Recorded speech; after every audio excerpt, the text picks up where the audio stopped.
this is all about our money. And like she said, you want to have money and you want to be without mayhem with it. So we're going to go ahead and talk about how to end those patterns and close the chapters that are running your life. I often talk to entrepreneurs and they don't even realize how much their decisions are affecting their money patterns and how they bring in and repel money. Most people think that it's strategy, and it's usually not. It's how your body is going to welcome wealth. And most times people don't realize it until they have a mirror. And if your life is in disarray, or if you're not living the life that you really truly desire and it's living by default versus design, that is simply a pattern that you don't see. And that's where I will come in and show you the mirror.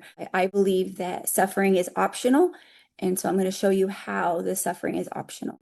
So it's not strategy. I already have it. It's simply a pattern. So when that pressure hits, the pattern will begin making the decisions for you. And often you're being called, your soul is calling you forward to make the next move in your declining opportunity, and you don't understand why. And that's what is, again, it's an unknown pattern. You don't see it. Today, we're talking about the pattern behind those decisions. And sometimes you don't see them. And other times they're very obviously, most people believe that money is the problem when it's not. When you don't take the actions, it's simply a pattern. So what shapes money outcomes is the pattern driving that decision when you feel the pressure, when you feel like you don't have enough money at the end of the month, or when you feel like you need to make another decision to increase your business's revenue, but because you're having this pattern of not enoughness or whatever it may be, you're holding yourself back. There's usually just simply a pattern running behind the show and the background. And shadows don't disappear through motivation. You can be as determined and motivated as you want to be, but they will disappear when you see them, when you acknowledge them, and when you know that they're there just to teach you something so that you can move to your next level. Patterns are just a signal. So the pattern behind all of these different archetypes is formed from protection,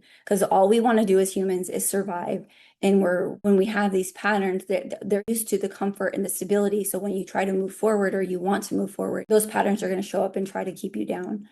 Protection will quietly become your limitation, though. If you continue to listen to your ego, that limitation will then create that separation. And we don't want that. So what helped you survive is now possibly what is keeping you in the trenches and not creating the wealth that you want.